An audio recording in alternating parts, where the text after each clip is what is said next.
Entonces, el doctor David Hernández Palagan es doctor arquitecto, profesor universitario e investigador en teoría e historia de la arquitectura.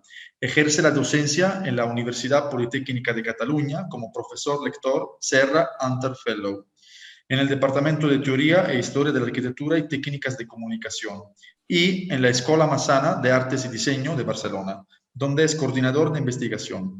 Sus trabajos han merecido premios y distinciones en concursos y certámenes como el Europan 10, el Sustainable Urban Regeneration del 2013 y el 2018, el AHAC, que es el premio de los jóvenes arquitectos en el 2006, 2008 y 2014, en la Bienal Iberoamericana de Arquitectura y Urbanismo en el 2010, 2012 y 2019, o en la Bienal Española de Arquitectura y Urbanismo del 2018. Es autor y editor de un buen número de publicaciones relacionadas con la historia de la arquitectura y la técnica, la vivienda, la rehabilitación arquitectónica y las metodologías críticas del diseño. Entre ellas destacan los libros Construcción Social de la Vivienda, Herramientas para Habitar el Presente e Innovación en Vivienda Asequible, Barcelona 2015-2018. David, muchísimas gracias por compartir tu tiempo y tu conocimiento con nosotros. Seguro que aprenderemos mucho. Te dejo la palabra. Muchas gracias. Muchas gracias, Graciano. Muchas gracias a todos. Buenos días allí, buenas tardes aquí. Bueno, un placer estar y compartir este reto con vosotros y muchas gracias por la invitación y por poder compartir este rato. Creo que voy a ser práctico, voy a compartir mi pantalla para que así... Vale, cierro ahí. Muy bien.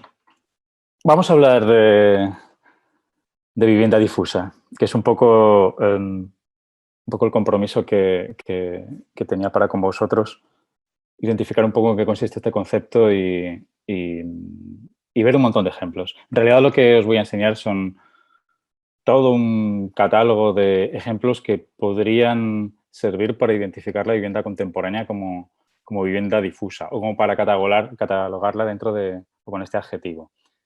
Y ahora vamos a intentar entender qué es esto de difuso, pero antes, un poco para que se entienda el contexto, pensad que cuando hacemos investigación en vivienda, lo más interesante es hacer la investigación centrándonos en el usuario, centrándonos en las personas y tratar de entender cuál es la idiosincrasia, cuál es la vivencia de las personas, qué es lo que pasa dentro de las personas, qué es lo que pasa con las comunidades. Entonces, cuando investigamos en vivienda estamos siempre tratando de entender qué es lo que pasa alrededor de las personas. Y en particular, cuando hacemos investigación centrada en el usuario, pues necesitamos entender un poco el contexto y necesitamos reconocer determinados conceptos, necesitamos reconocer determinadas cuestiones que están pasando alrededor de las personas y que nos vienen dadas normalmente por otras disciplinas, por la sociología, por la antropología, por la filosofía, por cualquier rama humanística que nos explique o que nos ayude a entender un poco qué es lo que está pasando a nuestro alrededor, ¿no? Porque al final la vivienda no deja de ser una reacción a un mundo que hay por ahí alrededor y que tenemos que intentar entender cómo es, por qué es así, qué cualidades tiene, cómo puede la arquitectura ayudar a que podamos sobrevivir dentro de ese mundo, ¿no? Entonces, un poco lo que os voy a contar tiene que ver con eso, con cómo es, o cómo podemos entender qué es el mundo contemporáneo, cómo la vivienda puede reaccionar a ese mundo contemporáneo y qué tiene de difuso ese mundo contemporáneo y esa vivienda, ¿no? Por eso, lo que os voy a explicar a continuación estará dividido en tres partes que tienen que ver con estos tres conceptos. El concepto de escasez, el concepto de incertidumbre y el concepto de contingencia, que de alguna manera vamos a interpretar, o voy a utilizar esta especie de metáfora para interpretar qué es lo que pasa ahí fuera, para intentar entender por qué ahí en el centro identificamos a la vivienda difusa como concepto, como respuesta a ese mundo. Voy a explicar muy brevemente cuál es mi interpretación de estos conceptos y después vamos a ir identificando uno por uno las respuestas que más o menos podría haber a la interferencia o a la intersección que hay entre estos conceptos. Hablar en primer lugar, de escasez, yo creo que es relativamente fácil para todos entender que el mundo contemporáneo es un mundo que está bastante condicionado por la cuestión de la escasez de recursos, pero entendida desde una escala muy global. En la investigación científica contemporánea se habla de los límites del planeta, de los planetary boundaries, que son relativamente fáciles de entender si os hablo de pérdida de integridad de la biosfera, de los cambios de flujos bioquímicos, pérdida de suelo natural. Se están pasando un montón de cosas que somos capaces de reconocerlas pues, porque hablamos de calentamiento global, hablamos de cambio climático, pero eso que está pasando tiene que ver porque hay escasez de recursos, porque ¿por qué hay una escasez? ¿Qué es lo que notamos cuando hay escasez de cosas? Pues porque no hay suficiente para todos, que puede ser por dos motivos. Porque hay pocos o porque los todos somos demasiados y digamos, no nos da para repartir para todos. Un poco el problema, por lo tanto, el hecho de que no nos llegue a todos los recursos que hay, no es tanto solo un problema medioambiental, es lo que David Harvey, el sociólogo, llama la cuestión medioambiental. Y como mínimo tenemos que reconocer ahí algo así como 4 escalas de escasez. Hay una escala social, hay una escala política, hay una escala económica y, por supuesto, hay la escala ecológica, ¿no? Que es la que es más fácilmente identificable. Como suceden desequilibrios por culpa de esa escasez, de alguna manera la arquitectura y la vivienda reacciona notando o sufriendo esa emergencia habitacional que provoca la escasez. Con lo cual, la emergencia habitacional estará un poco en el ámbito este de la vivienda difusa.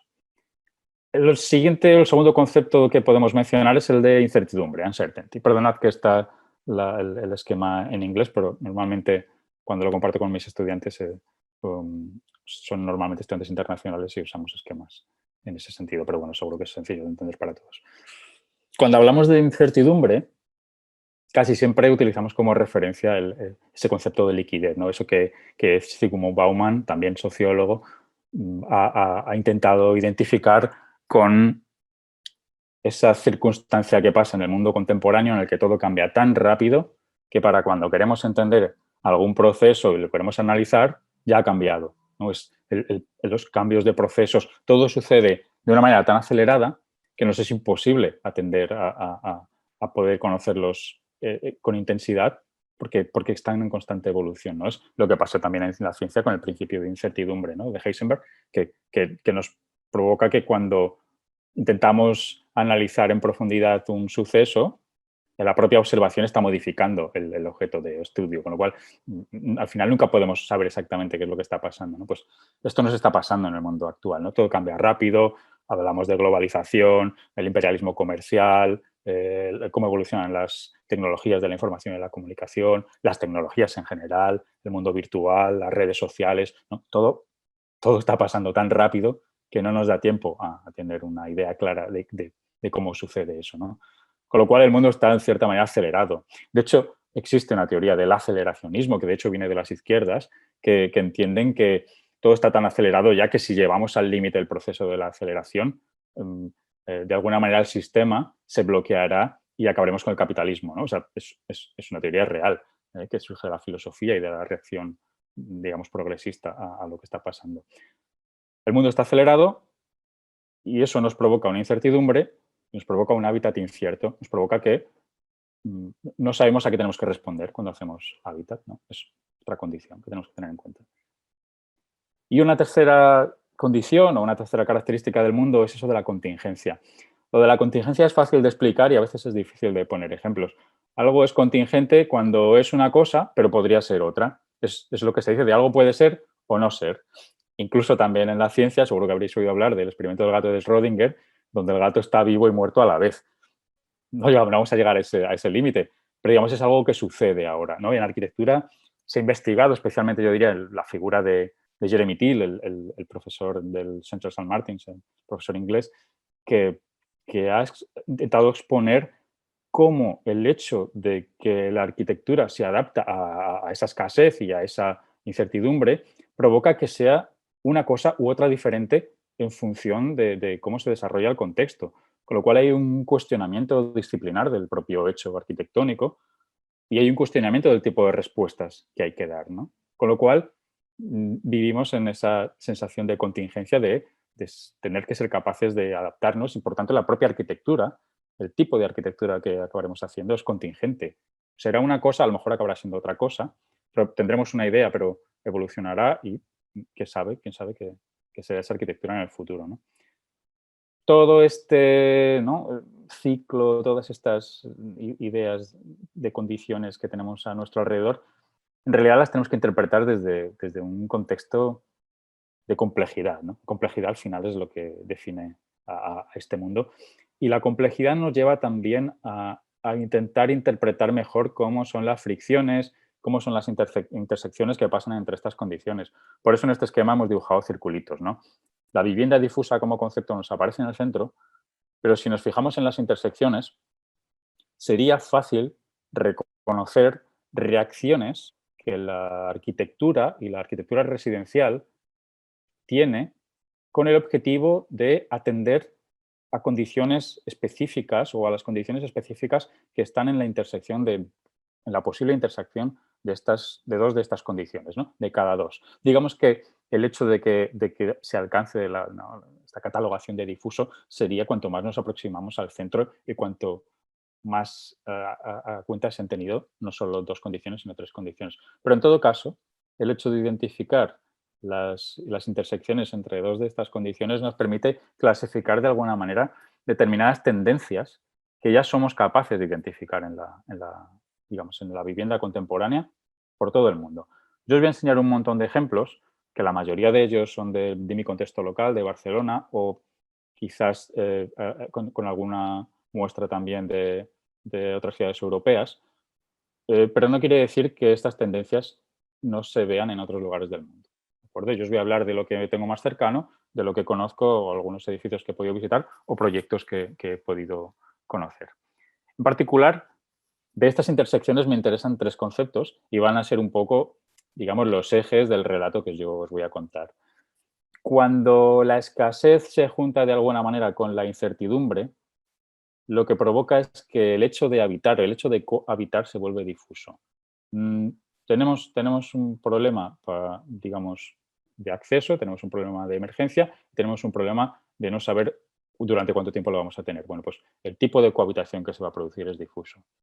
Cuando la escasez se alinea con situaciones de contingencia, lo que nos está pasando es que el que una cosa pueda cambiar y ser otra cosa significa que probablemente en el entorno construido, y que además es el que vamos a tener que trabajar sobre, porque es el que nuestros recursos nos van a permitir, los recursos que vamos a tener son lo que ya tenemos, es en el que se produce esa digamos, tendencia contemporánea de vivienda o de construcción difusa, que quiere decir que una construcción va a evolucionar a lo largo del tiempo, ¿no? Y que la vivienda va a evolucionar, pero incluso con cambios de uso o situaciones incluso, digo, más complejas.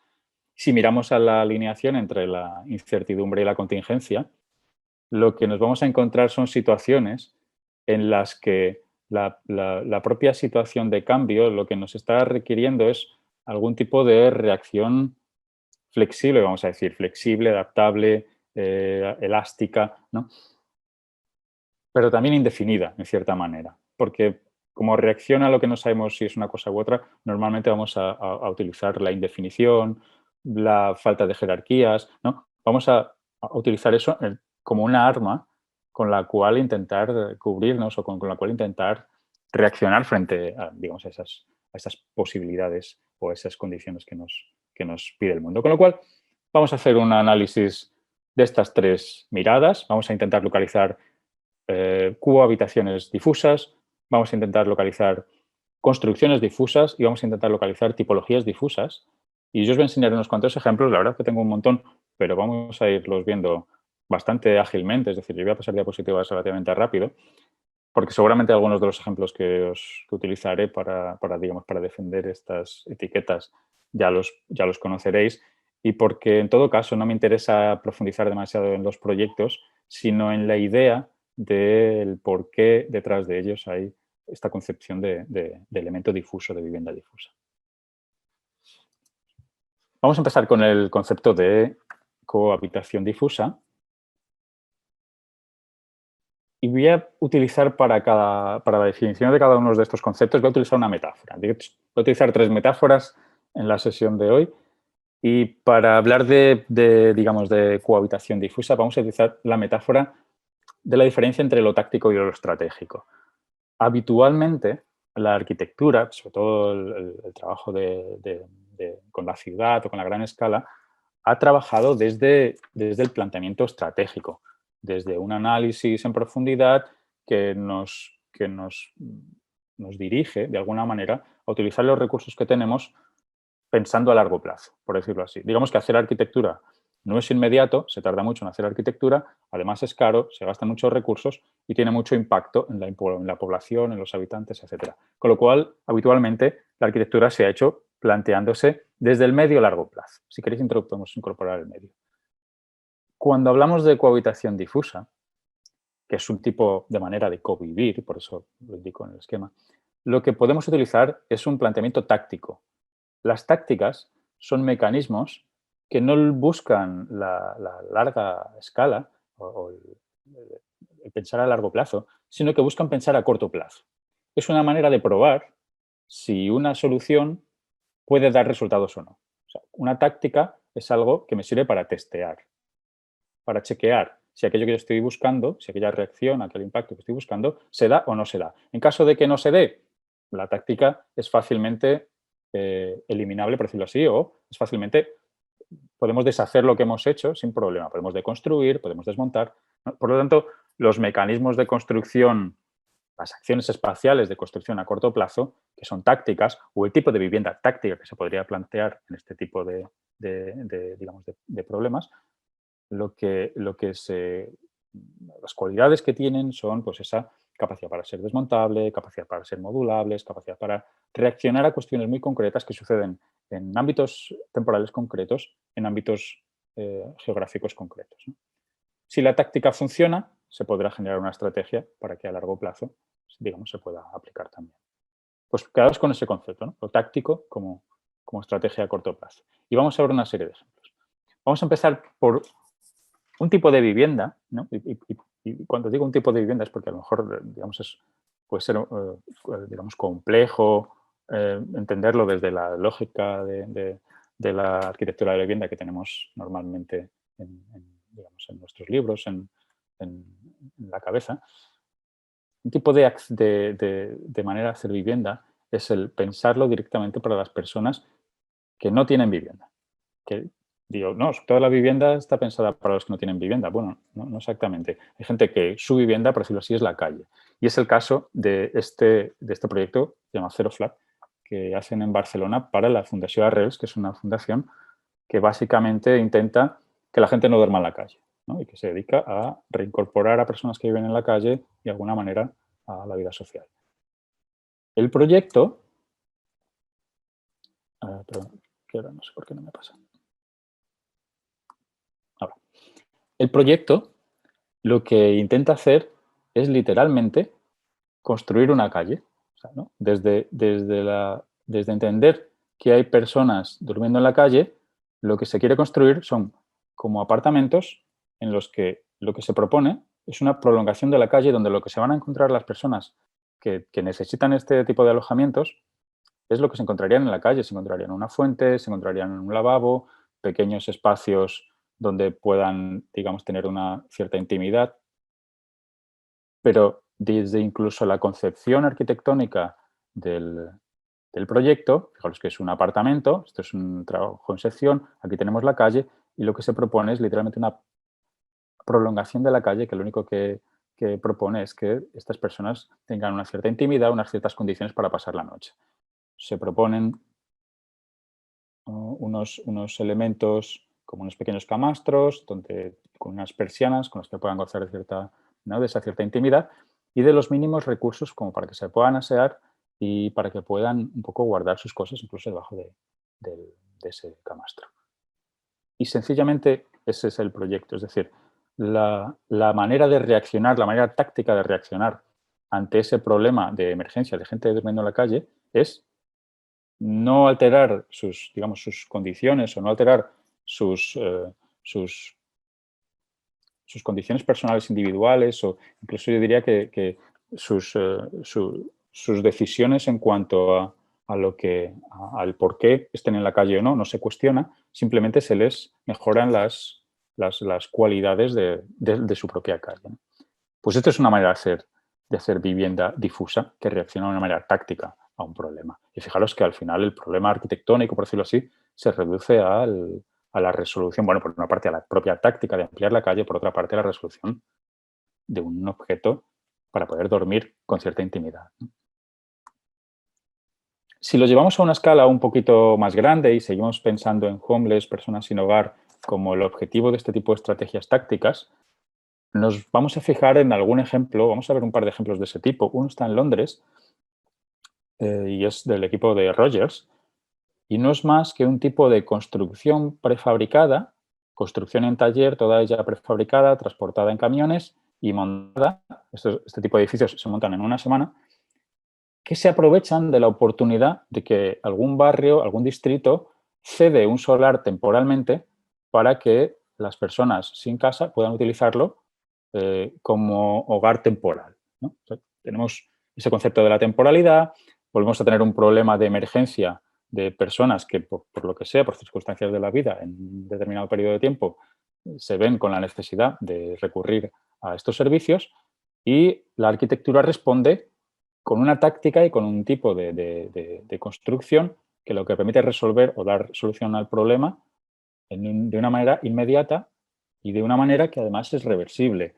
Este tipo de construcción lo que permite es que nos lo pudiéramos llevar con una grúa a unos camiones, lo podemos llevar a otro solar en caso de que no sea necesario en este distrito o en caso de que tuviéramos otra oportunidad en otro distrito, ¿no? Y es un poco en lo que consiste este tipo de acciones. Esto, para que veáis muy por encima, es el tipo de construcción modular que se propone, con 2 escaleras donde a cada lado aparecerán 4 viviendas, 4 alojamientos, que son tan sencillos como esto y con estas crujías que están delimitadas por la anchura del transporte en carretera, por el peso y, digamos, por las condiciones de ejecución en taller. Pero las tipologías donde determinadas personas podrán compartir, pero con mucha intimidad, un pequeño espacio, un lugar de aseo y cada uno tendrá su dormitorio, ¿no? Pues, si en caso de fueran parejas, pues pudieran ser 2 personas. De una manera sencilla. De una manera sencilla, pero desde ese planteamiento táctico. Fijáis que fijaos como los tipos de solución de los lugares para dormir pueden ser diferentes dependiendo de cuál sea la configuración del tipo de unidad de convivencia o el tipo de familia que pudieran venir aquí. Un ejemplo parecido en la ciudad de Barcelona, desarrollado por el equipo de Estradel 3 y con un poco con los mismos planteamientos de partida. ¿Qué pasa si tenemos la posibilidad de tener un solar en desuso, cedido al ayuntamiento temporalmente y que puede ser utilizado para construir rápidamente un edificio para tener alojamientos para personas que duermen en la calle? Pues eso es lo que sucede en este ejemplo. Parece que tiene un tipo de acabado arquitectónico que tiene muy buena calidad, digamos, por su revestimiento, porque se ha cuidado mucho el detalle arquitectónico, pero fijaos que está construido a base de contenedores marítimos. Puede ser que sea un ejemplo que hayáis visto porque digamos, ha tenido relativo éxito mediático, vamos a decir. Incluso ha sido premiado con el premio FAT en Barcelona, que es un premio muy importante.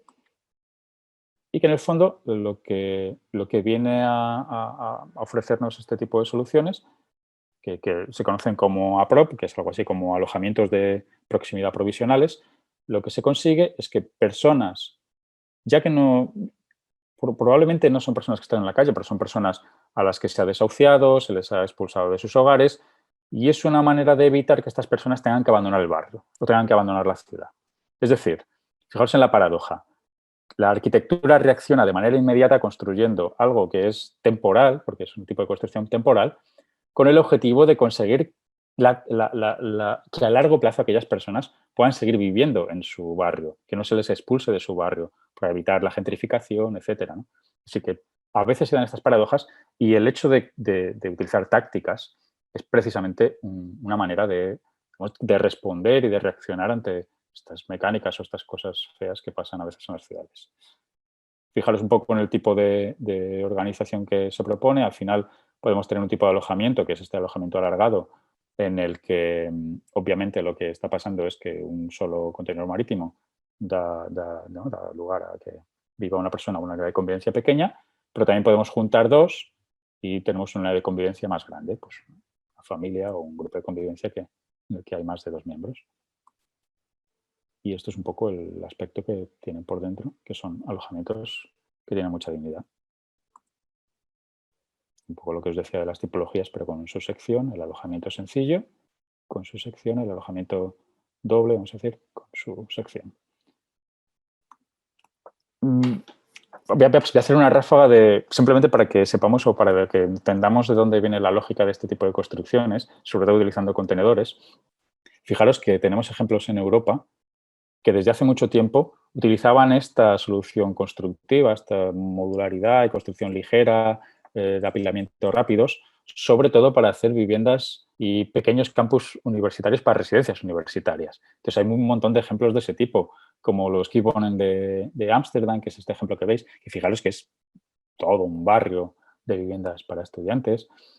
Los Docks Student de Le Havre, en Francia, ¿no? Que fijaros qué calidad y qué aspecto más interesante tiene esta residencia de estudiantes con contenedores marítimos. Aquí ni siquiera el contenedor está muy cuidado y muy limpiado y ni siquiera es necesario hacer grandes recubrimientos. Un ejemplo en un barrio de Copenhague, que también es una residencia de estudiantes. Aquí veis algunos por dentro. Ya veis que incluso ni siquiera por dentro tienen demasiado revestimiento.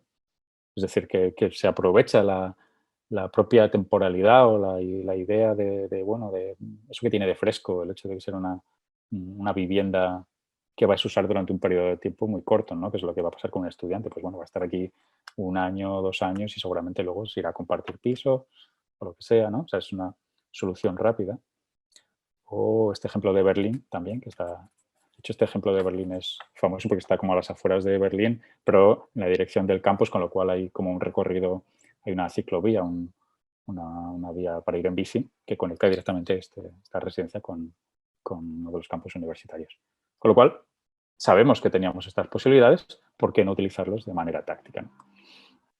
Si saltamos un poco de escala y pensamos en tácticas casi hacia toda la ciudad, nos encontramos con los ejemplos tipo ATRI. ATRI es lo que en Barcelona llamamos las apropiaciones tácticas de repoblamiento inclusivo, que no dejan de ser mecanismos de localizar oportunidades en las ciudades, ¿no?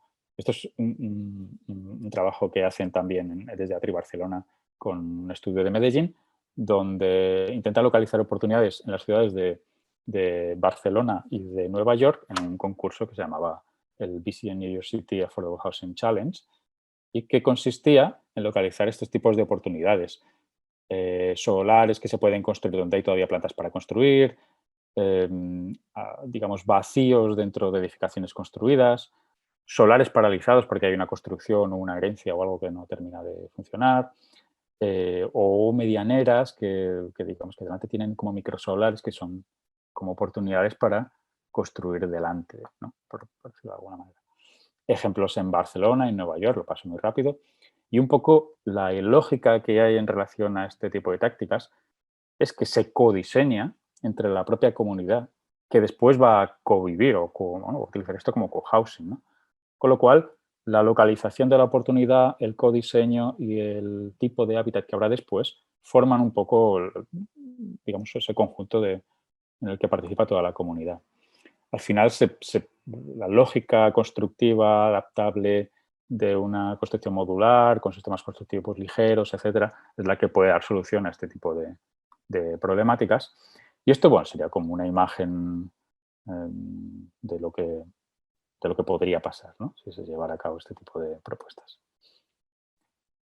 En el sentido de utilización del concepto de cohabitación difusa de una manera táctica, también podemos hablar de las cooperativas en cesión de uso como ejemplos de una táctica que se aplica para que un solar, que puede ser municipal, se puede ceder para que, aunque a corto plazo pueda vivir un grupo de convivencia que sea una comunidad tipo cooperativa, lo que se consigue es que a largo plazo esas personas que viven ahí puedan vivir de una manera asequible. Es decir, ese solar y las viviendas que se han construido en ese solar serán vivienda asequible durante el periodo de cesión de un solar, ¿no? Con lo cual, es incluso, aunque es una especie de construcción público-privada, es incluso más, hay más garantías de que continúen siendo vivienda barata o vivienda accesible durante mucho más tiempo, ¿no? Este es el ejemplo de La Borda en Barcelona, que quizás es una cooperativa que podéis haber visto ya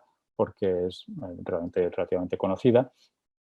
Y un poco solo para que nos fijemos en las... No voy a entrar a hablar del proyecto, pero solo para que nos fijemos en las condiciones que tienen de difuso, de este hábitat difuso, es el hecho de su modularidad, ¿no? Antes hemos visto modularidad en el aprovechamiento de oportunidades. Aquí hay una modularidad, ¿no? Y que puede ser mutante a lo largo de la vida del edificio y a lo largo de la propia movilidad de las familias y de las unidades de convivencia, que lo que permite es que digamos que no garanticemos el hecho de que puedas disponer de un espacio diferente según avanza el tiempo, ¿no? Cosa que en nuestras viviendas, digamos, rígidas es algo imposible, ¿no? Y por eso aquí se juega un poco a este modelo casi Tetris bueno, cómo podrá evolucionar y qué oportunidades tendrá en el futuro para evolucionar, ¿no? Sabéis un poco que, paso a la siguiente diapositiva, que se consigue que muchos de los usos puedan ser comunes y se consigue que los usos privados tengan esa idea de flexibilidad donde espacios que son, digamos, superficialmente o volumétricamente iguales puedan acabar teniendo configuraciones diferentes, ¿no? A lo largo de la vida útil del edificio. Incluso estos espacios puede ser que pertenezcan a una unidad o a otra unidad de convivencia, ¿no? A otra vivienda. Con lo cual, todavía nos da más digamos, acaba siendo una vivienda todavía más difusa, ¿no? Porque no sabemos durante cuánto tiempo, cómo será después, etcétera, ¿no? Eso se puede dar en cooperativas por el propio régimen legal bajo el cual están inscritas. En España, por ejemplo, sería imposible hacerlo con una vivienda normal por el régimen de propiedad horizontal que tenemos. Es decir, porque la propiedad está como parcelada también en vertical, lo cual lo hace imposible. Y bueno, esto es un poco lo que se provoca, ¿no? Que parte de la vivienda está pasando fuera y tanto lo de dentro como lo de fuera es como muy vivo. ¿Algún ejemplo más en este sentido?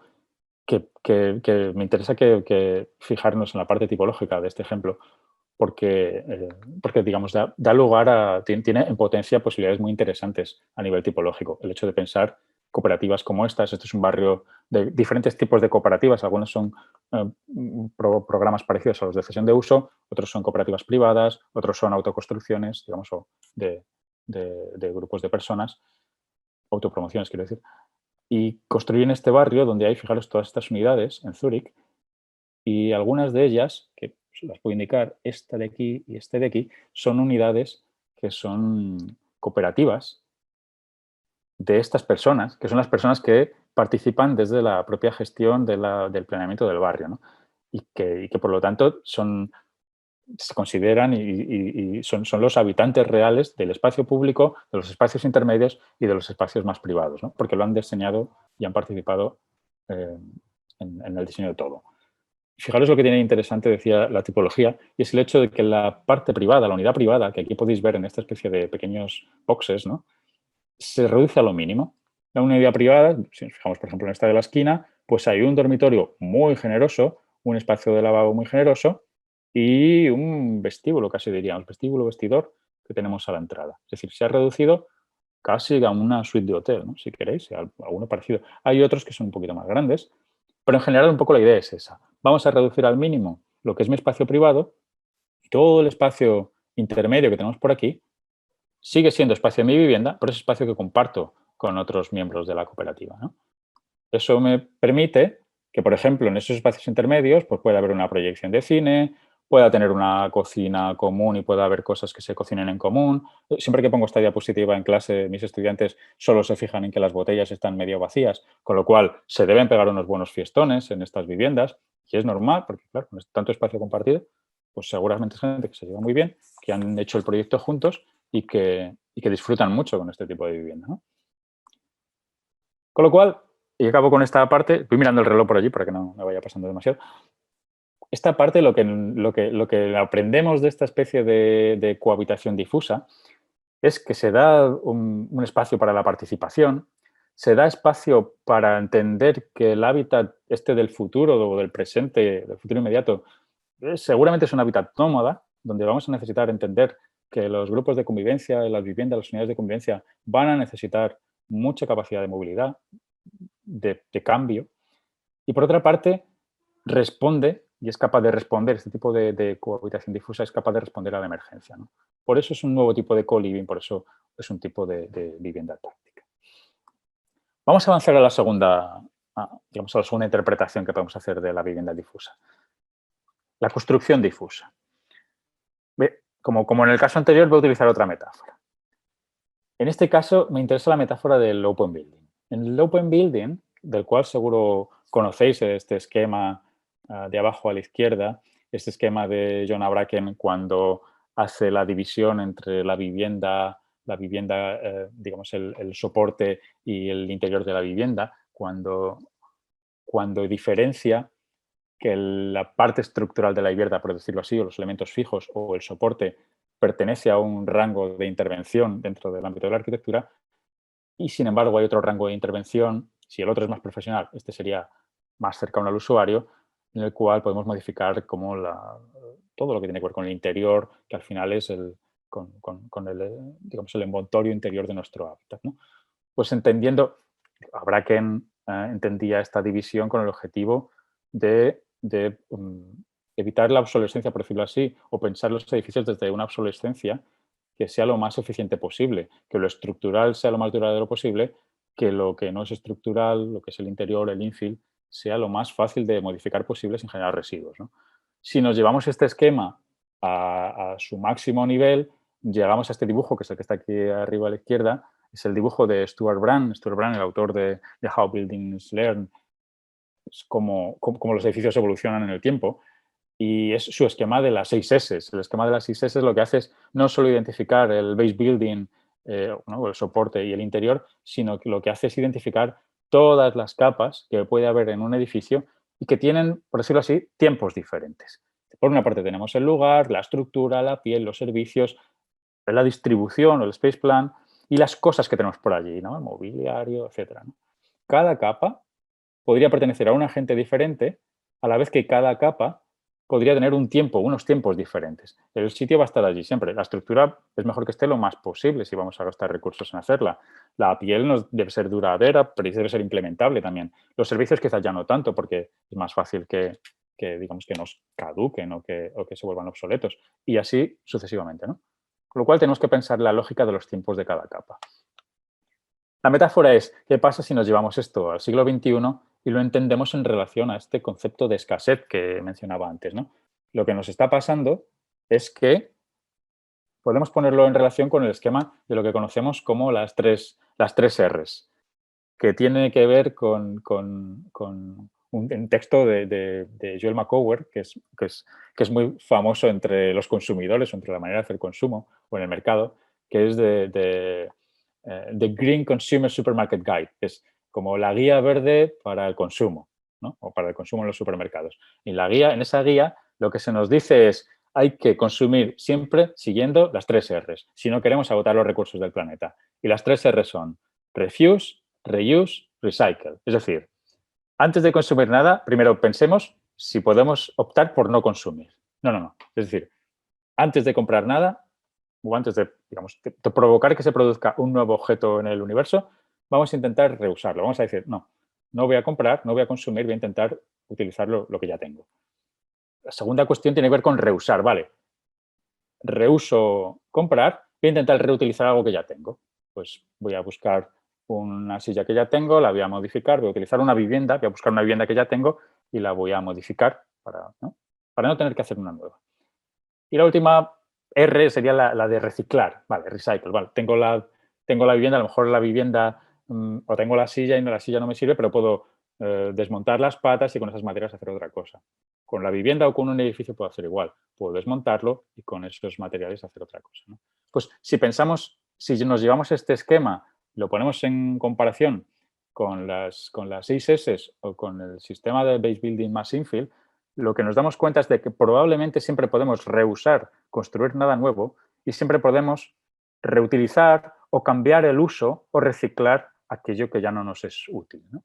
Combinando estos dos esquemas, nos es muy fácil entender que cualquier edificio es una excusa para no tener que construir otro. Porque siempre podemos acercarnos a un esquema, digamos, ético de uso de los recursos desde la utilización del entorno construido, ¿no? Y eso es un poco de lo que va esto. Por lo tanto, la vivienda difusa o la construcción difusa en este sentido tiene que ver sobre todo con el entendimiento de las capas de los edificios y qué podemos apropiarnos o qué capas podemos apropiarnos y si hace falta para aumentar el edificio. Por eso lo de augmented building. Bueno, quizás tenemos que construir, pero vamos a intentar hacerlo sobre lo que ya existe. Vamos a ver aquí menos ejemplos. Aquí tengo como 4 ejemplos, pero bueno, creo que son casi como 3. El primero es, ¿qué pasa si yo tengo un problema muy grave y mi planteamiento es, no, yo voy a rehusar, yo no quiero construir un edificio nuevo de vivienda? Es un poco la situación en la que se encuentran con este proyecto en Clayburg, en Ámsterdam. Para poneros en contexto, esto es el barrio de Bijlmermeer, ¿vale? A las afueras de Ámsterdam. Imaginaos esto, construido en los años 70, en ese momento donde la construcción en clústeres era como una manera de expandir la ciudad, y que obviamente en Ámsterdam en los años 70, como en muchas ciudades de Europa, pues fue un absoluto fracaso por el hecho de, primero, de que en esta parte de Europa se extendió más el modelo de ciudad-jardín y la gente no quería vivir en bloques, y por otra parte se ghettificaron, se convirtieron en lugares peligrosos, etcétera, ¿no?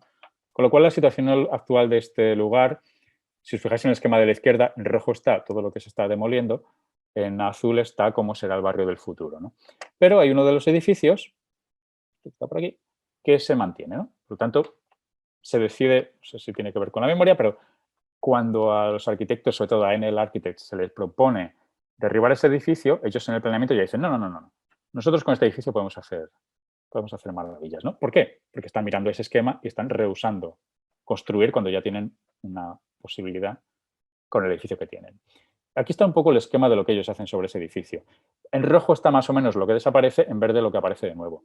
Sacan unos ascensores que había por fuera, los meten por dentro, sacan estas entraditas súper, digamos, poco agradables que había en la planta baja y lo convierten en entradas grandes, dignas, no peligrosas, etcétera.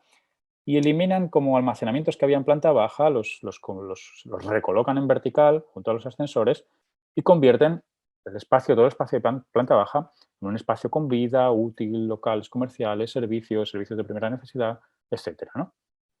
Una lógica de darle vida de nuevo al edificio. Por supuesto, trabajan en el contexto del entorno del jardín, del espacio público, hacen pistas de tenis, bueno, se convierte en un lugar mucho más interesante.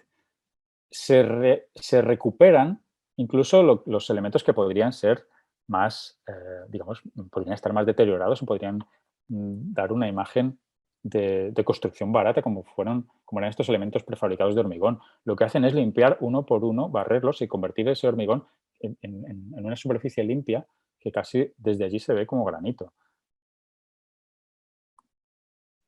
Aquí podéis ver un poco el modelo digamos, de distribución que tiene el edificio, y lo que se hace es implicar a los antiguos vecinos del inmueble para que participen ellos mismos en la renovación del edificio. Todo esto con un proceso participativo por el medio, en el cual se consulta a los vecinos si quieren que el edificio se derriba o si quieren mantener el edificio, si se decide mantener el edificio, qué tipo de viviendas van a querer, si van a poder participar, si van a querer estar en el mismo espacio. Es decir, implicando a los vecinos, porque de alguna manera no solo generarán identidad sobre el lugar en el que ellos están viviendo, sino que además dignificarán el hecho de que su propia actividad va a ser la que va a renovar el lugar, ¿no? Con lo cual, ellos mismos participan en la construcción. Se les dan unas opciones para renovar las carpinterías que dan a la galería, digamos, un catálogo cerrado, y acaban apareciendo pues, espacios tan interesantes y tan fluidos como estos, ¿no? Esto es un poco, aquí podéis ver un poco cómo era la unidad inicial, cuál es la unidad básica de proyecto y todas las variaciones, ¿no?, que los arquitectos proponen a partir del proceso participativo con cada uno de los vecinos. Esas son las viviendas tipo A, lo mismo pasa con las viviendas tipo B. Lo que se puede ver es cómo se intenta, de alguna manera, hackear el modelo estructural, que es, ¿no?, que es tan repetitivo, pues para conseguir continuidades espaciales, con continuidad entre más de un espacio, etcétera, ¿no? Por lo tanto, se ha evitado el consumir porque ya se tenía ese edificio. Otro ejemplo parecido donde lo que hay que hacer es repurpose, ¿no? Que dice el esquema. Tenemos un edificio, vamos a convertirlo en otra cosa. Teníamos un edificio industrial en el complejo Fabril Fabra y Coats de Barcelona y se puede convertir en viviendas. Fijaros el tipo de edificación Fabril que había. Esto era una fábrica, digamos, era una nave que pertenecía a un complejo de fábrica de tejidos. Y lo que se propone es recuperar, parte de las naves del complejo ya se habían recuperado para otros objetivos, lo que se propone es que esta se convierta en apartamentos. Lo que se hace es intentar entender muy bien, como veíamos antes, cuáles son las capas que forman parte de la construcción para intentar catalogar digamos, evaluar cuáles de ellas se pueden recuperar. Pues hay elementos estructurales que se pueden recuperar, la fachada se puede recuperar, es decir, ¿no? Hay cosas que se pueden mantener y otras cosas que se pueden, digamos, modificar, alterar. Fijaros que en origen esto era una nave con 2 niveles, un poco es lo que veis en la imagen de arriba. En la imagen de abajo veis cómo está actualmente, donde esos 2 niveles se han convertido en 4 niveles. Aquí se ve en esta fotografía, veis cómo era en origen y cómo al hecho de colocar viviendas nos permite ajustar más las alturas y trabajar en 4 niveles. Pero es interesante entender también este esquema, que es el esquema de la sección longitudinal, porque no son 4 niveles homogéneos, sino que se da espacio, se da lugar creo que hay una sección después, sí, aquí, a que haya digamos, una calidad espacial en diagonal, en 2 direcciones de diagonal, en todo el edificio. Digamos, para que no fuera un edificio compacto con 4 plantas como relleno de viviendas, sino que haya lugares comunes, haya espacio como para relacionarse, como para que pasen otras cosas en relación a la gente que habitará aquí, ¿no? Y es un poco el esquema de cómo se hace la construcción. Es incrustar dentro de lo que se ha podido salvar, reconocer primero qué es lo que se ha podido salvar, darle el valor y a partir de ahí aprovecharlo al máximo, ¿no? Esto es un poco el resultado, ¿no? Cómo se reconoce lo nuevo respecto de lo viejo, pues como la fricción en realidad es un espacio muy atractivo. Y esto es un poco como es una de las tipologías, ¿no? Esta es la pasarela de acceso, accederíamos por aquí, se ofrece un espacio fluido, ventilación cruzada, con un lugar de trabajo, cocina, estancia, y con 2 espacios de dormir y con un espacio húmedo que tiene capacidad para espacio de limpieza, con lavadoras, lavabo, ducha, etcétera. Es decir, y además todo compartimentado, ¿no? Esto es como la profundidad da como para que pasen cosas interesantes en ese lugar intermedio. Es un tipo de reciclaje, si queréis, del conjunto del edificio, que da lugar a una tipología que, pues, en ese sentido es muy creativa. Vamos a ver otro último ejemplo, que en realidad son 2, de cómo podemos ¿no? trabajar, jugar con con esa pirámide de las 3 Rs, con un ejemplo que tiene que ser conocido por todos, que es cómo la Catón y Basalt trabajan en la torre de Bois-le-Pretre, ¿no? Sabéis que era esta especie de edificio prismático, racionalista, ¿no? En las afueras de París, que se convierte en esta pieza aparentemente mucho más humana por el hecho de que somos capaces de reconocer los balcones y el mecanismo o la estrategia que se utiliza no es más que hacer esas pequeñas ampliaciones, ¿no? Creamos eso que la Catón y Basalt llaman el espacio plus, ¿no? La habitación plus, que es estas franjas azules que tenemos en los 2 lados y lo que permiten es ganar un espacio pues, que va a actuar como espacio exterior, como ampliación del salón, pero también como colchón térmico, acumulador térmico en invierno, etcétera, ¿no? Simplemente respetando primero, sin que los habitantes de este edificio tengan que salir, y segundo, respetando cuál es la manera en la que viven. Es decir, sin interferir en la manera en que las personas que están allí, estaban habitando. Un poco el proceso, paso rápido porque este proyecto lo debéis conocer de sobra, y un poco el esquema de cómo funciona. Esto es lo que había, sacamos la fachada existente y la sustituimos por una nueva piel transparente, pero que tiene este espacio plus, un poco colchón, cerrado, aunque con elementos para proteger del sol y para poder abrirse, tener ventilación, más una pequeña terracita. Con lo cual se consigue eso, que las personas tienen un trampolín más hacia el exterior. Ganan ese espacio plus, mantienen su manera de vivir y pero digamos ganan en calidad de vida tremendamente. Lo mismo llevado a una escala más grande. La Catón y Basal en Bordeaux.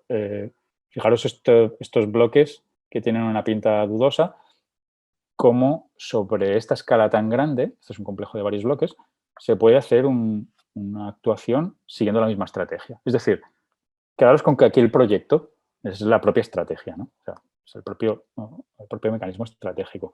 Cómo la misma ampliación se puede hacer en las dos orientaciones. Pasa así porque estas viviendas no son cruzadas, sino que hay 4 viviendas por rellano, como podéis ver, y el resultado viene a ser el mismo, ¿no? Cómo se gana espacio para funciones que quizás en las reducidas que eran las dimensiones de las viviendas no había lugar, y ahora sí, y a la vez, ¿no? Pues tenemos otro espacio, un espacio de vinculación con el exterior, esa pequeña balcón exterior, más la galería que puede ser cerrable, que se puede proteger del sol, que tiene todas estas capacidades de colchón térmico, pero a la vez de acumulador de calor cuando sea necesario. Y el esquema ya veis que es un poco el mismo. En este caso se trabaja la extracción de manera diferente porque está a 2 niveles y se trabaja la construcción de la nueva fachada conjuntamente con la nueva, digamos, ese nuevo espacio pasarela más galería.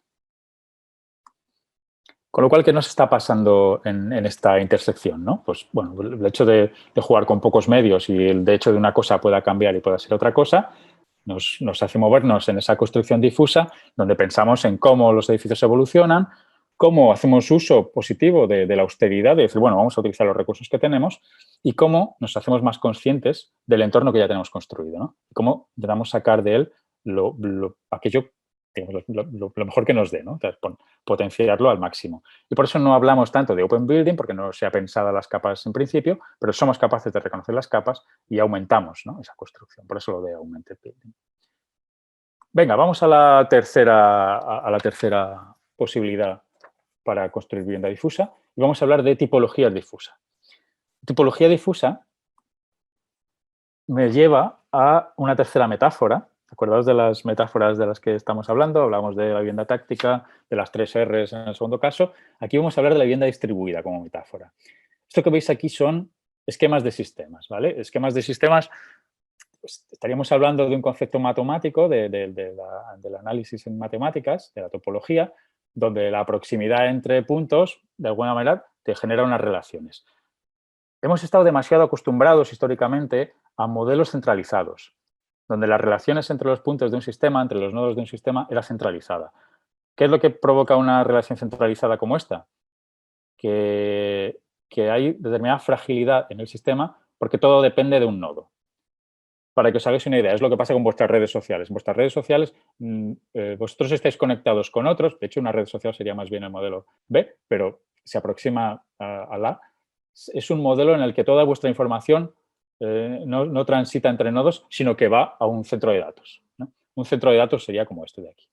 Es decir, ¿por qué digo que es frágil? Pues no es frágil porque vuestros datos son vulnerables, porque están todos en el mismo sitio.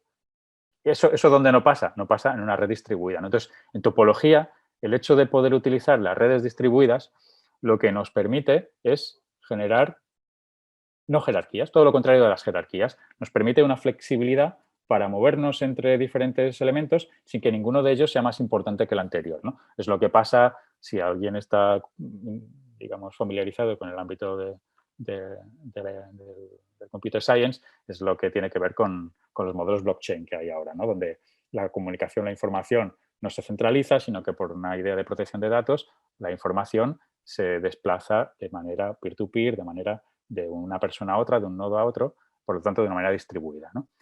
Bueno, pues en vivienda, lo que nos ha pasado prácticamente en casi toda la historia de la vivienda colectiva es que nos hemos movido también con modelos centralizados. Modelos centralizados, este ejemplo de la izquierda es anónimo, anoto cuál es, pero da igual, o sea, podría ser cualquiera. Modelos en los cuales accedemos a un espacio que normalmente es el espacio principal y desde ese espacio principal accedemos al resto, ¿no? Con lo cual hay unas jerarquías entre los espacios. Pues desde aquí voy a la cocina o voy a lo que llamamos, mal llamados, los espacios servidos. No espacios servidores, espacios servidos. Bueno, pues eso es una manera de tener una vivienda centralizada, que ha sido útil y nos puede seguir siendo útil, pero que no se adapta, por decirlo así, a los requerimientos que tiene el siglo XXI.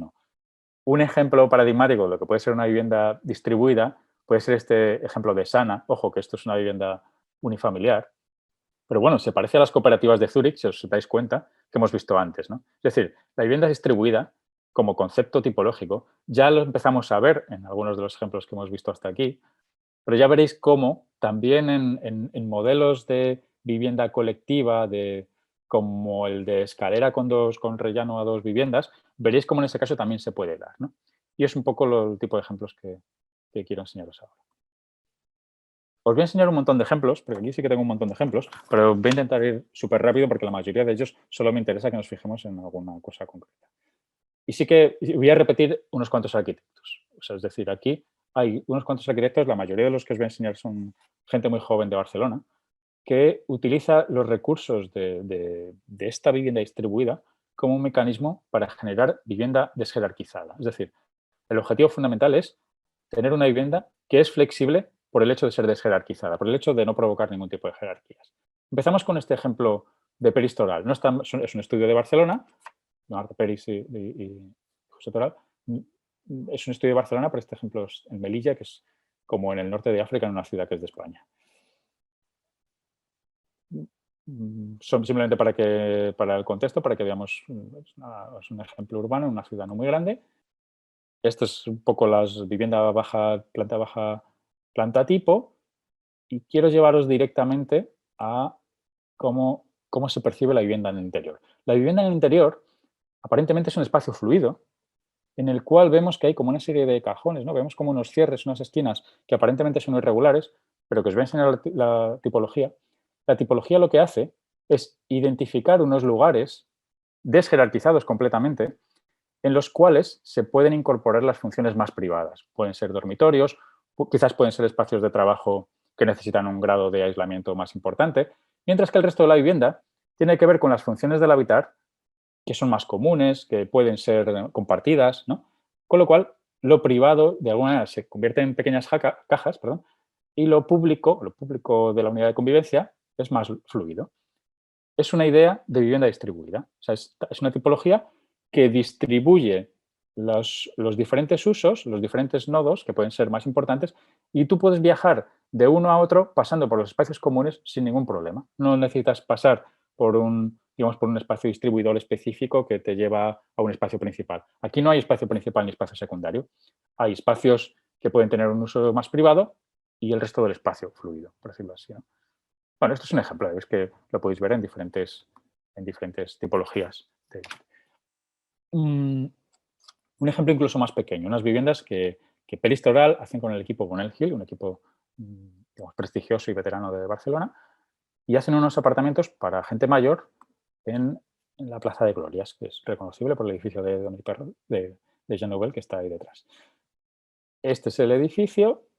Fijaros que son como 3 bloques que están unidos por una zona común donde aparecen unos equipamientos para gente mayor que digamos que son espacios compartidos. Y vamos a la tipología. Fijaros que la tipología también es un lugar fluido donde hay una especie de núcleo en el que se dan las funciones como más técnicas, ¿no? Lavabo y la cocina. Pero si vamos a la planta, fijaros como pese a ser tan pequeño, es el uso que la persona da al espacio quien termina de definir el cómo llamaríamos a las diferentes habitaciones. Es decir, por seguir con el mismo vocabulario, es difusa. Se trata de una vivienda difusa porque las funciones están distribuidas. No existe una jerarquía de dónde pasan unas cosas y dónde pasan otras. No hay unas condiciones cualitativas mejores de un ámbito de la vivienda que de otro. Todo está distribuido y la única condición que hay es que el espacio técnico, de alguna manera, está distribuido en un ámbito, en un espacio concreto de la vivienda que sí que se puede cerrar, ¿no? Aquí se podrían cerrar estas 2 puertas, con lo cual este espacio quedaría cerrado. Pero aparentemente todo puede ser fluido, ¿no? Por lo cual esa fluidez es la que nos conduce un poco a esa idea del espacio distribuido. Otro ejemplo de Peris Toral, en Ibiza. Ibiza, en las Islas Baleares, a la de la península ibérica. Este es un ejemplo que se está construyendo ahora. Estos son imágenes del proyecto. De hecho, son imágenes de la construcción. Pero fijaros un poco el modelo que plantea esta construcción, ¿no? Es como una como una construcción con muros de carga que lo que hacen es generar una retícula donde hay una anchura y donde hay unas medidas en profundidad que siempre generan un tipo de distribución donde se van alternando diferentes, vamos a decir, diferentes usos o diferentes piezas, ¿no? Pero hay una retícula base en la cual se produce esa distribución, ¿no? ¿Qué es lo que se consigue? Lo mismo, veis estas viviendas donde hay un espacio fluido, donde hay un ámbito de vida fluido y en algunos de los habitáculos se producirá un espacio donde se da un uso concreto. ¿Cuáles son los usos concretos? Pues, ¿qué puede pasar? Que dentro de esas franjas, fijaros siempre, que 4x3 pueda tener un vestíbulo, en 4x3 pueda tener una cocina, comedor, en 4x3 pueda tener una sala de estar, en 4x3 pueda tener una habitación, incluso pueda tener una escalera, porque es la escalera principal y se encaja en esa trama, pueda tener un vestíbulo de planta, pueda tener un patio bioclimático, quiere decir que tengo un espacio que puede ser, digamos, abierto en vertical, incluso puedo tener partido una galería, ¿no? Es decir, puedo tener estas o puedo tener cualquier otra, porque como lo que tengo es una trama indefinida, yo en cualquier momento puedo alternar y colocar donde tenía una cocina, un comedor, voy a decidir poner una sala de estar o el dormitorio en lugar de la sala de estar, ¿no? Es decir, lo que se me está dando es un espacio fluido donde será la persona que habita quien decidirá dónde coloca cada una de las piezas, ¿no? Por eso lo de difuso y por eso lo de distribuido, ¿no? Porque nadie hablará de jerarquías en esta vivienda, porque todos los espacios son de 4x3. Otro ejemplo, que tiene mucho que ver con el anterior, este es de Diener and Diener, es uno de los edificios que se hizo para la Villa Olímpica de Turín, que pasó muy desapercibido, pero es un edificio interesante, yo creo. Es esta pieza de aquí. Aquí está un poco en el contexto de la Villa Olímpica. Eso es un poco lo que se ve desde el acceso. Este es otro edificio de la Villa Olímpica. Esta es la fachada. Y voy directo a la tipología. Fijaos que la tipología repite un poco, el esquema que hemos visto antes. Esa especie de muros de carga, en este caso no son muros de carga porque podéis ver ahí que la estructura es una estructura de pilares, pero igualmente se repite ese esquema de crujías continuas que lo que hacen es que la vivienda sea una secuencia de espacios donde no hay una predeterminación de para qué es cada espacio. Sencillamente hay una predeterminación espacial por la crujía, digamos, estructural, que hace que cada espacio tenga la capacidad para acoger diferentes funciones.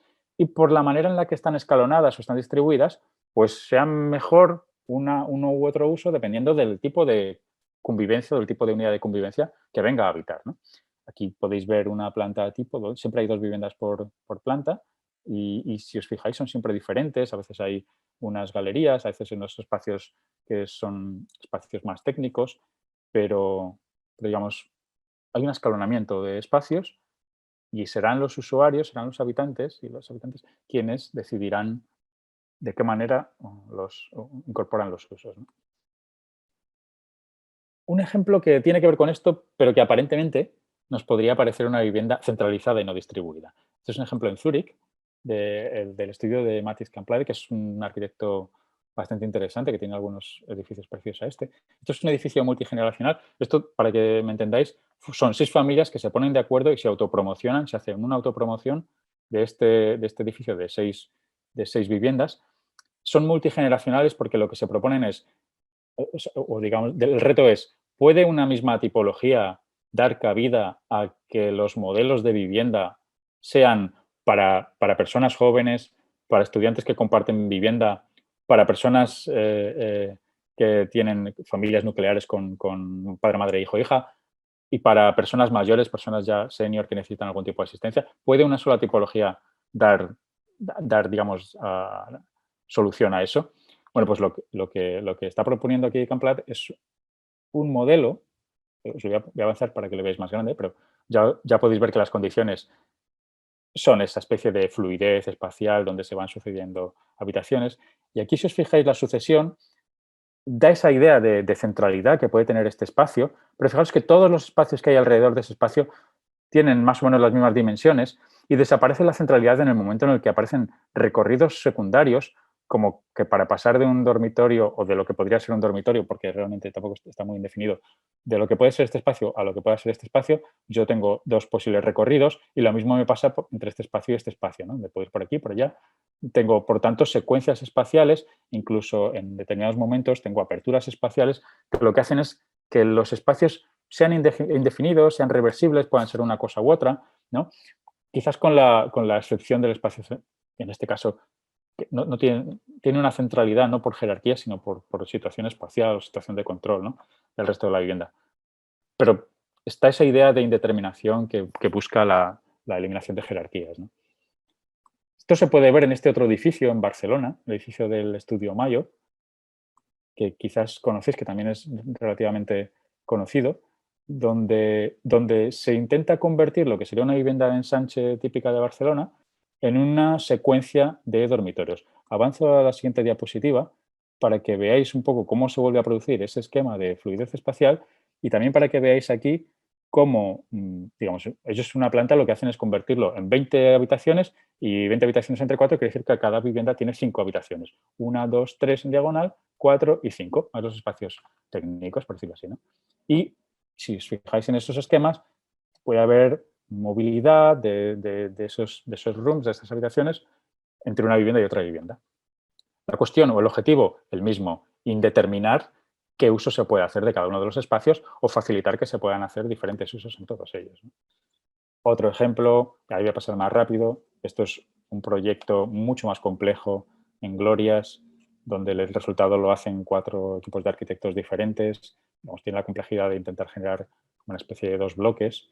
Y voy a ir directamente para que veáis una de las soluciones. Esta solución donde el equipo de cierto estudio lo que propone es esta especie de esquema con un elemento central que tiene a su alrededor espacios que pueden acoger también diferentes usos. Si os fijáis en el esquema generador, que para mí es este esquemita de aquí, lo que se pretende es que cada uno pudiera incluso tener conexión con los de alrededor y que el espacio central fuera casi como un espacio vertebrador, pero que no pretende generar jerarquías, ¿no? O sea, de hecho, va a dar redundancia, porque de hecho en él no se da un uso de eso, se propone un uso técnico para ese eje central, ¿no? Con lo cual, lo mismo, ¿no? Hay como una trama que nos lleva a tener ese tipo de soluciones. Os voy a enseñar un par de ejemplos de Carles Enric, también un arquitecto muy interesante de aquí. Este lo paso muy rápido porque, digamos, esto fue un segundo premio de un concurso, pero también para que se entienda. En este proyecto se propone una estructura, fijáis que la estructura se ve por estos pilares en T, que lo que hacen es que todas las habitaciones, o prácticamente todo, tiene la misma lógica, tiene las mismas dimensiones. Si nos vamos a mirar un poco cómo son las viviendas, fijaros que pasa lo mismo. Son espacios fluidos distribuidos donde yo voy accediendo de un espacio a otro y todos tienen las mismas dimensiones, por lo tanto son reversibles los usos, ¿no? Ese proyecto no se ganó, pero sí que se ganó este concurso este año en Castelldefels, donde se propone una lógica equivalente. Fijaos que hay esta especie de mat building de base, digo lo de mat building, que en realidad lo podíamos aplicar a casi todos los proyectos, y donde lo mismo, vemos un espacio fluido y donde la secuencia de habitar la vivienda viene a ser la misma. Es cada espacio que está entre 4 pilares o entre la estructura tiene la posibilidad de convertirse en algo diferente. Con lo cual, yo puedo distribuir aquí un dormitorio, pero lo podría poner en otra parte y, de hecho, todo el espacio intermedio es de alguna manera indefinido y sin jerarquías. Algo parecido pasa en este ejemplo de H Arquitectos, aunque en este ejemplo esa retícula tiene un espacio en el medio y, digamos, son como 2 salas con un patio en el medio. Y fijaros lo mismo, lugares fluidos donde nos identifican los espacios, digamos, más privados. Y la lógica tiene que ver con lo mismo, hacer una secuencia de espacios distribuidos que son todos de las mismas dimensiones, lo hacen con 4 espacios y con 5 espacios, de tal manera que, por un lado, tenemos el acceso, unos ámbitos indefinidos donde se puede trabajar o se puede estar, y después espacios en los que se desarrollan las típicas funciones que piden los programas. Porque, claro, estos son viviendas sociales que ganan concursos y, digamos, estos todavía no se han empezado a construir, pero es un concurso que se llevará a cabo. Con lo cual, digamos, para poder cumplir con las normativas, al final se le pone nombre a las cosas. Pero la realidad es que no está pensado para que cada sala pueda ser el uso que el usuario le quiera dar, ¿no? Y otro ejemplo de peristoral, y con este acabo esta secuencia, donde donde se utiliza el mismo esquema, ¿no? Este es un edificio en Cornellá que se está construyendo ahora, es todo de madera, no se parece mucho a eso. Y fijaros que aparece un poco la misma lógica, ¿no? Otra vez esta estructura que replica siempre como el mismo espacio, es una especie de mat building, donde yo accedo desde una galería. Fijaros cómo es un poco la vivienda. Son estas 6 habitaciones, yo accedo por aquí, accedo a la vivienda. En principio, tal y como se ha dibujado, entraría por este espacio que parece que es un espacio de estar, de ese espacio de estar me dirigiría a este otro espacio que parece un espacio de comer, pero desde aquí podría venir a esta zona de aquí que me lleva a este espacio que parece ser dormitorio, igual que este, igual que este. Pero podría ser todo diferente, podría entrar por este otro lado, podría haber decidido hacer el salón aquí, o la cocina, o quizás los dos del medio a lo mejor son los más técnicos y cuesta más de mover, pero todo lo demás está pensado para que sea reversible, fluido, yo pueda acceder de una pieza a otra de manera distribuida sin tener que pasar por un lugar centralizado, ¿no? Y esa es un poco la idea de este modelo de tipología difusa. ¿Qué aprendemos de estas tipologías difusas? Bueno, que de alguna manera se responde a la individualidad del tener un espacio privado que siempre existe de manera distribuida, sin jerarquías, pero que se puede convertir en cualquier otra cosa a lo largo de la vida útil del edificio, ¿no? Siempre son edificios adaptables y sobre todo son siempre viviendas o tipologías que no tienen ninguna jerarquía. Son un tipo de mat building, son un nuevo tipo de mat building, pero yo prefiero utilizar esta denominación de vivienda distribuida por esa ausencia de centralidad, ¿no? Acabamos, que me quedan 2 minutos. Estoy padeciendo por el reloj. Epílogo muy rápido, que tiene que ver con esto. Y pensar, no podemos pensar las viviendas en lo que nos queda del siglo XXI como los pensábamos antes de lo que nos ha pasado ahora. Porque nos hemos dado cuenta de que en determinadas situaciones nuestra vivienda actual no era capaz de resolverlas. La pregunta ¿es mejor este tipo de vivienda difusa en relación a las necesidades que hemos sufrido después de la pandemia? Fijaros un poco en el esquema completo. De alguna manera, el hecho de que la cohabitación sea difusa nos permite que un tipo de confinamiento sea mucho más fácil de sobrellevar. Lo mismo que si tenemos una tipología difusa, el hecho de tener espacios individualizados nos permite más fácil entender el modelo de convivencia. Y el hecho de que tengamos espacios, construcciones difusas, nos permite que las cosas sean capaces de adaptarse a diferentes usos también. Es decir, que con modificaciones mínimas seamos capaces de tener un dormitorio en un momento y un espacio de trabajo en otro momento, ¿no? Que algo sea una cosa u otra, o una cosa y la otra, ¿no? Que es lo que hablábamos al principio. Y acabo ya con esto. Quizás lo que hemos aprendido de todo esto es que hay 3 factores que tenemos que tener en cuenta cuando pensemos vivienda y que tienen que ver con la escasez, con la incertidumbre, con la contingencia, pero tienen que ver también con la manera en que nos hemos apropiado de eso. Y es que la colectividad tiene que ser tenida muy en cuenta a la hora de plantear la vivienda. Hemos visto que está en la participación, que está en la emergencia. O sea, la colectividad acaba siendo muy importante. Es muy importante que seamos capaces de entender un modelo nuevo de domesticidad. Igual que es muy importante que seamos capaces de entender que la arquitectura tiene que ser resiliente, tiene que ser capaz de adaptarse a lo que venga después, ¿no? Tiene que ser capaz de adaptarse al habitante que venga después, al arquitecto que venga después y luego al arquitecta que venga después y haga modificaciones. Bueno, resiliencia, nueva domesticidad, colectividad podrían ser un poco las conclusiones que yo diría que podríamos aprender de lo que podemos observar de la vivienda contemporánea. Y hasta aquí mi intervención por eso. Bueno, muchas gracias por escuchar. Voy a devolver la pantalla por si queréis hacer algún tipo de pregunta.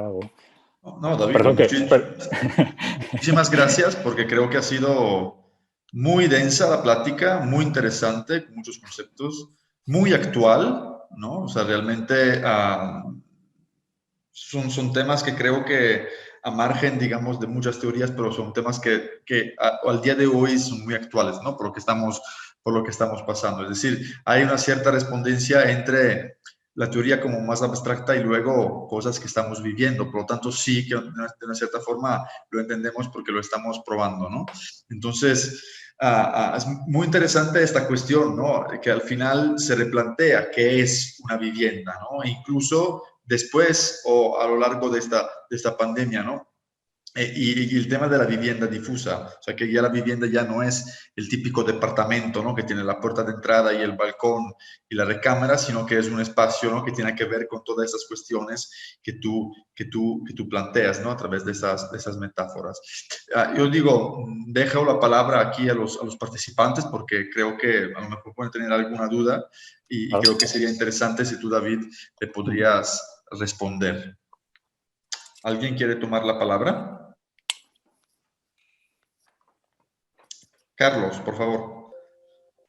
Hola David, muchas gracias por la plática, sí, muy densa, pero o sea, con lo que más me quedo es que muchos de los edificios que mostraste los hemos analizado o estudiado desde el punto de vista del sistema al que pertenecen, de la tipología, de la estrategia, pero sí es muy interesante verlo como en una visión justamente actual y muy contemporánea de estos tres entendimientos que mencionaste al principio.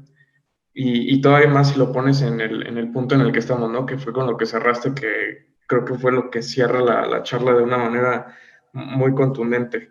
Una pregunta que te quería hacer es, cuando hablamos de la tipología difusa, este punto, por ejemplo, el ejemplo de Sana, ¿crees que se pueda aplicar o entender en un esquema más urbano, o sea, entendido como en un barrio que incluso este mismo lectura se puede llevar a una escala un poco más fuera del edificio? Sí, sí, sí, no, desde luego que sí. De hecho, algunos de los ejemplos sobre todo los ejemplos de Peristoral. Peristoral es un ejemplo, es un estudio de aquí de Barcelona que, que ellos se influenciaron mucho por los modelos tipológicos de las cooperativas de Zúrich. ¿Veis que os he enseñado un modelo tipológico? Esos que tienen como una especie de proyector de cine fuera del, ¿no? Que tienen aquel ámbito fluido fuera. Pues ellos pensaron, claro, los modelos tipológicos de Zúrich son un poco el ejemplo de Sana, pero claro, son el ejemplo de Sana entendiendo que hay diferentes unidades de convivencia en la misma planta, ¿no? ¿Se podría hacer eso? ¿Se podría resolver un modelo parecido para una única unidad de convivencia donde tuviéramos espacios diluidos, sin jerarquías, más luego espacios que puedan ser privatizados para hacer usos, ¿no? Y ellos, en el ejemplo de Melilla, en el ejemplo de Ibiza, sobre todo, o sea, están intentando construir ese tipo de modelos. El problema es que, pudiéndose, estamos muy atados por las condiciones dimensionales de las normativas. ¿Vale? Cuenta que casi todos los ejemplos que os he enseñado, sobre todo de la fase del último paquete, ¿no? de las tipologías difusas, son vivienda que tienen algún tipo de protección pública en alguna región de España. Quiere decir, cuando tienen protección pública, tienen unas limitaciones de lo que va a construir, de lo que va a costar construir la obra, y tienen limitaciones en cuanto a las dimensiones que van a tener las piezas, ¿no? Y las piezas tienen etiqueta, por decirlo así, tiene que haber tantos dormitorios, la cocina tiene que medir tanto, el salón tiene que medir tanto, seguro que allí pasa lo mismo y tenéis condiciones parecidas. Bueno, el problema es, la lógica de la vivienda difusa obviamente evita ponerle nombres a los espacios, porque si le damos un nombre a un espacio, condicionamos el uso, ¿no? Con lo cual, lo que se intenta es ganar el concurso, ¿no? Y para ganar el concurso se da una opción de uso que responde a la normativa, pero lo que se intenta es que el resultado sea lo suficientemente difuso en ese sentido como para que el habitante sea hábil para manipularlo en caso de que pretenda vivir de otra manera, o para que el habitante que venga después pueda vivir de otra manera. Entonces, sí que existen, lo que quizás morfológicamente no se ve tanto, digamos, como en el ejemplo de Sana, por el hecho de que tampoco son tan grandes, ¿no? Si te das cuenta, no. O sea, estamos hablando de que cuando generamos esos espacios más cerrados, estamos hablando de 2 o 3 cajas, ¿no? Donde hay un dormitorio, otro dormitorio, que es un espacio de trabajo, y no es aquello de Sana donde cada espacio de uso se convierte en un pequeño box que tiene su propio environment, de alguna manera, ¿no? Y sus propias condiciones cualitativas. Es decir, la estrategia es la misma, el resultado formal espacial todavía no puede ser el mismo, pero por una cuestión dimensional, sobre todo, ¿no? Yo diría. ¿Alguien más? Patricia, por favor. Gracias, David. Buenas tardes. No, yo creo que nos queda claro esa idea de que teníamos de que las cosas que el arquitecto proponía o que construía iban a quedar tal cual son, ¿no? Hasta ese ejemplo de que volvieron a reutilizar el concreto y quedó una estructura completamente nueva. Y eso nos da una idea hasta antes de proyectar, o sea, pensar que lo que tú decías ahorita, que lo que hacemos puede ser usado de un modo completamente diferente al que nosotros pensábamos. Y ganaríamos pensando de antemano en eso, ¿no? Que va a haber cambios, que va a haber cambios a lo mejor en 20 años o en 50 años, pero a lo mejor en un año, ¿verdad? De lo que estamos haciendo. Pero ¿cómo hacer bueno, me interesa mucho transportar eso también? Estamos en vivienda colectiva, pero yo creo que ese pensamiento también lo tendríamos que traer para la vivienda propia, ¿no? La construcción de una casa para alguien, de un hotel para alguien, de un restaurante. ¿Cómo facilitar esas posibles modificaciones en un futuro? Sí, sí, Patricia, toda la razón. Sí, sí. Cualquier tipo de arquitectura, cualquier tipo de construcción, antes de hablar de arquitectura, debería ser capaz de reconocer los tiempos de uso de esa arquitectura, es decir, o los momentos de obsolescencia de cada capa. Por eso lo que comentaba es, lo importante es que construyamos lo que construyamos, que siempre seamos capaces de identificar o de dejar de alguna manera claro cuál es el elemento estructural que va a tener una duración más larga, cuál es el elemento, digamos, envolvente que tiene una obsolescencia más corta porque podemos mejorar las condiciones, y cuál es el elemento interior, más allá de los servicios, el elemento interior que va a depender del uso que se le dé al espacio. Yo siempre pongo un ejemplo en clase, y es que tú te pones en el centro de cualquier lugar, allí donde estéis, cada uno donde está ahora en su casa o en el espacio en el que estáis, miráis a vuestro alrededor y lo que veis, digamos, el edificio en el que estáis, probablemente cuando nosotros ya no estemos, el edificio sí que existirá todavía. Es decir, nosotros nos vamos a mudar a otros edificios, vamos a hacer otras cosas, vamos a vivir en otros sitios, vamos a lo que sea. Es decir, nuestro tiempo de vida en un edificio, si hablamos de vivienda, nuestro tiempo de vida en una vivienda va a ser normalmente cada vez más corto. O sea, los periodos en los que nos vamos a mudar van a ser cada vez más cortos. Sin embargo, las construcciones que hacemos siempre van a ser cada vez más largas, porque tenemos mejores elementos constructivos, porque sabemos hacerlos más resistentes a sismos o cualquier otro tipo ¿no? digamos, de problema estructural. Con lo cual, por una parte, unas cosas van a durar más y, sin embargo, nuestra vida cada vez va a ser más líquida en ese sentido. Pues hay algo que es incongruente ahí, ¿no? Es decir, lo normal será que empecemos a construir teniendo en cuenta que, obviamente, nosotros somos habitantes pasajeros que venimos, ocupamos un lugar, le damos un uso y nos marcharemos, ¿no? Y vendrán otros y harán allí otra cosa, ¿no? Es decir, tiene más que ver con la acción pedagógica de que no solo me refiero pedagógica en cuanto a las escuelas de arquitectura, sino que en las normativas de construcción, en las ordenanzas de las entidades públicas, ¿no? Que se empiece a reconocer claramente cuál es la durabilidad que tiene que tener cada una de esas capas, que parte por el hecho de saber reconocer cada una de esas capas, ¿no? Cuando John Bracken hace su teoría, él está identificando al arquitecto solo como responsable de una de las capas, de lo que él llama el base building, ¿no? Que es básicamente la estructura del edificio.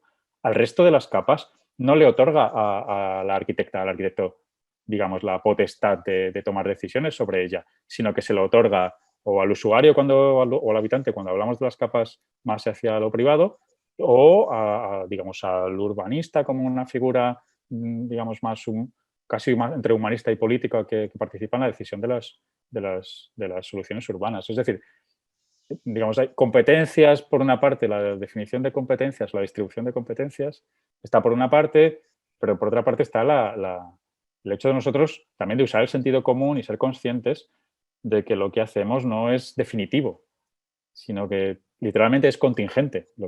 Por eso el concepto de contingencia. Durará mientras se le dé ese uso y después vendrán otras personas y le darán otro uso, ¿no? Como arquitectos tenemos que ser conscientes y facilitarlo, ¿no? ¿Alguien más? ¿Sí? ¿No? Solo comentar que me pareció súper interesante los conceptos planteados, creo que también nos ayuda un poquito a algunas cosas del proyecto que estamos haciendo, algunos de los conceptos y agradecerle. Me gustó mucho. Muchas gracias. Gracias a ti. Jessica.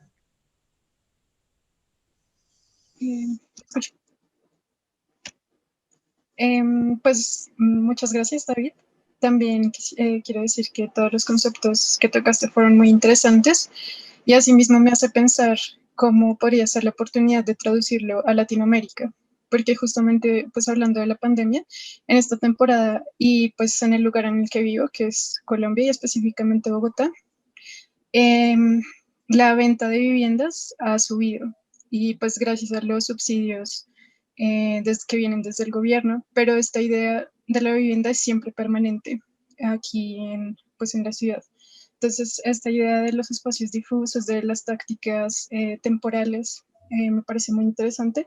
Algo que sí ha sucedido acá en Bogotá, pero pues no con ejemplos tan contundentes, son la de las construcciones difusas, como construcciones en el centro que han perdido lo que decías, el uso, pero siguen ahí construidos, se han aprovechado de alguna manera para darle otro tipo de uso. Y sí, pues nos da para pensar cómo traducir estas ideas, ya que estamos viviendo pues la misma contemporaneidad, pues traducirlos a nuestros lugares. Claro, no, claro que sí.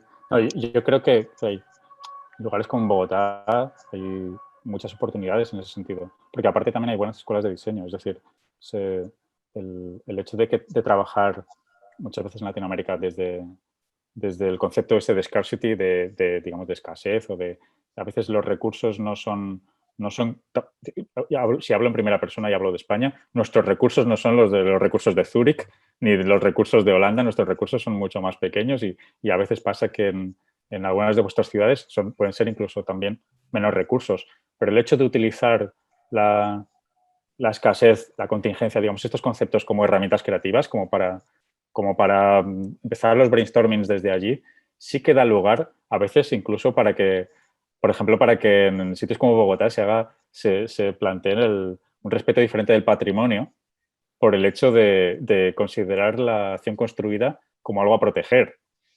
Puede estar el concepto patrimonial detrás, pero también está el concepto, digamos, ecológico, de decir, bueno, es que es un recurso que tenemos. ¿Para qué vamos a malgastar un recurso cuando podemos reutilizarlo, ¿no? O sea, en esa lógica yo creo hay ciudades esto lo he visto en Bogotá, lo he visto en otras ciudades de Latinoamérica, como en Santiago de Chile, en México, DF, o sea, México, Ciudad de México. O sea, está pasando. Lo que pasa es que pasa a escala pequeña. Tampoco penséis que, claro, yo cojo una serie de ejemplos que son paradigmáticos. Nosotros en Barcelona también sufrimos de que muchas veces aquí se dice malbaratan, se estropean edificios existentes que podrían haber tenido un uso o un segundo uso o una modificación de su uso y sin embargo se acaban derribando o digamos se acaban estropeando de alguna manera. Incluso se construyen edificios nuevos que por algún motivo legal que sea no se ocupan y se decretan como que tienen que ser derribados para tener un uso nuevo, lo cual no tiene ningún sentido. No tiene ningún sentido lógico desde el punto de vista de la utilización de recursos. O sea que, digamos, no es una pelea exclusiva vuestra, ni mucho menos, ni de Latinoamérica o de América en general, sino que es una pelea también del sur de Europa, a veces también de Centro Europa. O sea, bueno, pero lo importante es reconocer que estas cosas nos pasan, ¿no? Y reconocer que con esas herramientas, como mínimo nosotros, como gente creativa, podemos utilizarlas para dar un producto mejor en ese sentido. ¿Alguien más? No. Bueno, David, yo te agradezco por tu tiempo. Realmente ha sido una clase increíble para los conceptos y también para la claridad de exposición, creo yo. Entonces, creo que nos quedamos con muchos retos y con muchos puntos, ¿no? Que creo que a lo mejor los proyectos sí podrían de una cierta forma tocar, ¿no? O inspirarse en ellos. Por lo tanto, muchísimas gracias por haber participado a esta plática. Estás invitado el 5 de diciembre, porque habrá la entrega final de los proyectos, a ver si puedes participar y a ver si esos proyectos van a tocar, ¿no? La escasez, la incertidumbre y la contingencia, ¿no? Y la vivienda difusa, ¿no? Como aquí que estabas planteando. Ha sido un placer, te mando un abrazo, David, y esperemos poderte ver pronto.